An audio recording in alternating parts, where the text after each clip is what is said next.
Good morning, my loves. I hope everyone has had an amazing week. I am off today, but I'm up early because I wanted to share a little message with you all. And it is freezing in my house, so hopefully, if nothing at all, you watch this video for the pure entertainment factor that I look like an Eskimo. Anyway, so I wanted to come in here and share some personal development that I was honored to listen to a few weeks ago. As Beachbody coaches, we sometimes get rewarded with amazing personal development, and this was from Mel Robbins. Mel Robbins is the author of the 5-Second Rule. If you guys have not read it, you need to. I'm just starting it, but I've heard so much about it. It's amazing so far. And she gave some really, really amazing tips about balance in our day and just being busy. And I really thought that it tied in wonderfully to our theme. The one thing that she said a lot of things that stood out, but I want to give you five steps on how she combats living in this, what she calls an attention economy. We're living in a world right now where people are fighting to get your attention. And I believe that a lot of why we are so off balance in this world, in our days, with our families, with our work, with everything, is because we're living in this age where its attention is just sucking us into so many different directions. So she gave 5 wonderful tips on how to combat that. Before I share that, I want to share another quote that I heard earlier this week, which is why personal development is so important, that really stood out to me, and I love it. I need to get it framed somewhere, but the person basically said, give the best of you, not the rest of you.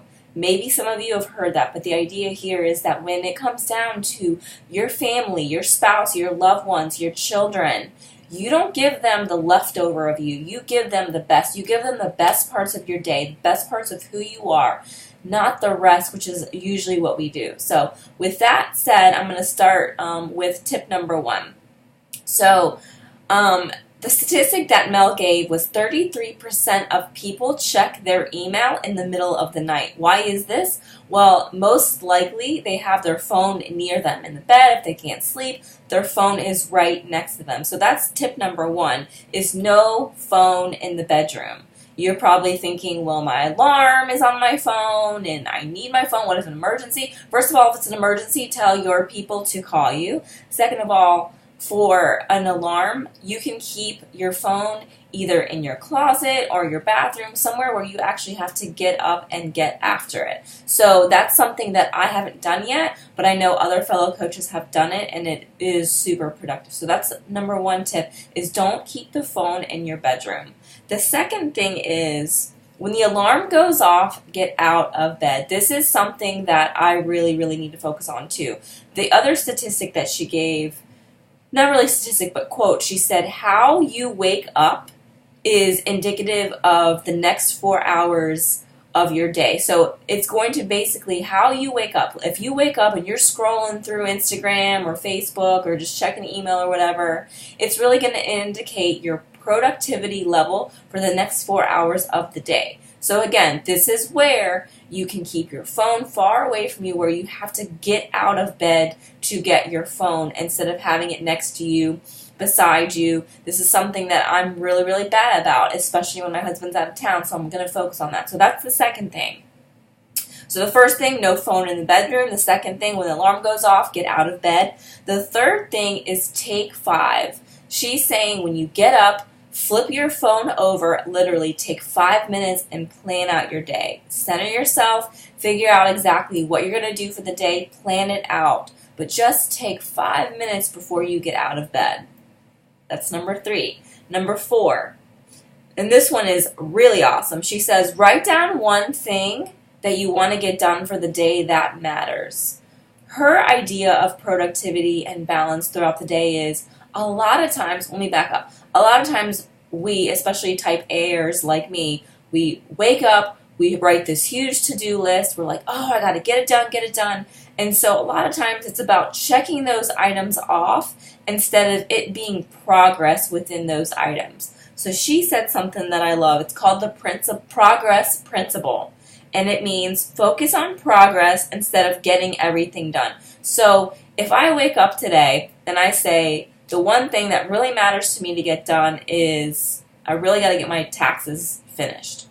But I still write a whole bunch of other things down. I know that the one thing that's highlighted on my list are those taxes. So that's what I'm going to focus on. Even if I don't get it completely done, if I put a dent in my taxes for the day, that has programmed my mind to think, you know what? You made progress. Don't feel defeated that you didn't get all those things checked off. So progress principle for number 4. And number 5, and this is a really, really good one that I need to do again, is write down when you're going to quit. Let's say it's a Saturday and you have all this stuff going on, or maybe you just got home and it's a weekday. Write down when you're going to quit, because if you don't and you're someone who just goes and goes and goes, you're not going to have an end time. You're not going to be able to say, okay, I'm going to quit at 9 o'clock. That's when the phone goes off. That's when I'm going to be in bed. That's when I'm going to spend quality time with my husband. You have to have a time written down when you want to quit. So that is number 5. So all of that being said, these are super practical tips that you guys do. And the one last thing that I want to mention, it's kind of an offshoot of all these principles, but it's something that I really will talk to you guys about later, is creating an impact board. She talked about that a lot. She talked about how a lot of people create vision boards, things that they want for their life, for the year. Maybe they want to earn a certain amount of money. Maybe they want to earn a vacation. Maybe they want to whatever it is.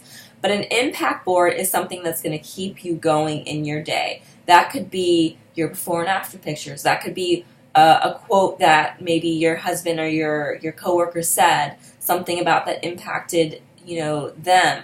Maybe your coworker or your loved one started to eat healthy because of you. Like, all these things that need to be documented. And when you're feeling down, when you're feeling defeated and you don't want to do any of this stuff anymore, you look to your impact board. So that's something I'm going to be sharing a lot more of later on this month. But for now, those are the 5 principles that Mel Robbins talks about, how to combat living in this anxiety overload of a world and attention getting overload of a world. So there you have it, guys. If any of you do any of these things, please let me know.